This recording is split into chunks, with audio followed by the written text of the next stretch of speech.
In this video, we are going to make a graph in Google Sheets. So graphs are called charts by Google. And so to do that, you take your data, and the first step is to highlight your data. And a trick for highlighting is you click on the column. So we're going to start with A, and you hold Shift. And once you hold Shift, you're going to click on the other columns you want to include in your chart. And so in this first chart, I want to show my air, my water temperature, my dissolved oxygen, and my pH.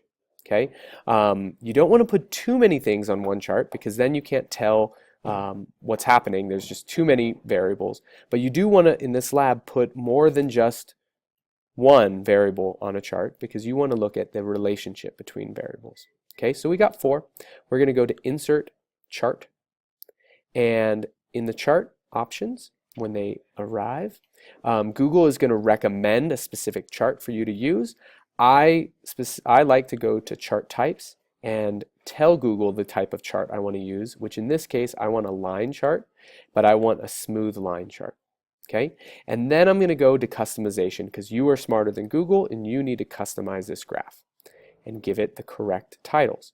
So the title you can type in right here, and we know that it's all our variables versus time, and that's the correct title in science.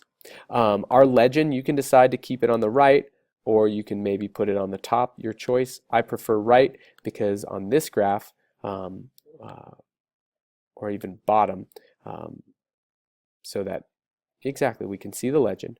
You can change the font if you'd like. You can also choose to change the axes here. So the horizontal axis you want to keep with dates, and it's labeled as date, and we're all set. We want to change our left vertical axis, which is the left side here, and this one we're going to call it air and water temperature because that is what's being graphed there in degrees Celsius because those are our units. The minimum value is 0, and the maximum, according to my data, nothing goes above 30, so that's what I'm going to give the axis. Next, I want to try to get my pH and oxygen onto the right-hand axis. So to do that, you scroll down until you see the spot for series. Series is Google's name for your different types of data, and you click here, and I want dissolved oxygen to be on the right axis. So I click on the right axis. Now my dissolved oxygen is over here on the right. And so if you want to change the color, you can do that here.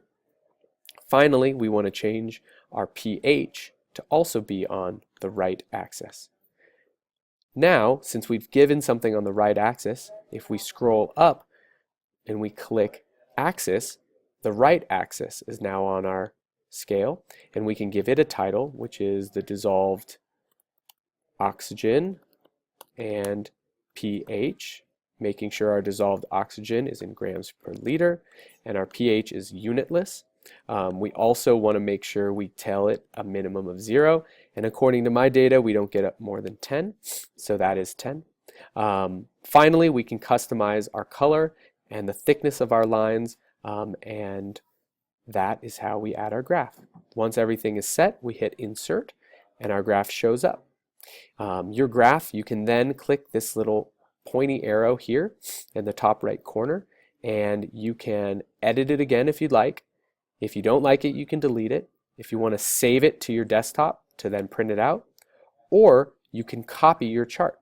And if you copy your chart, you can move it into a Google Doc, which I'll show you in the next video.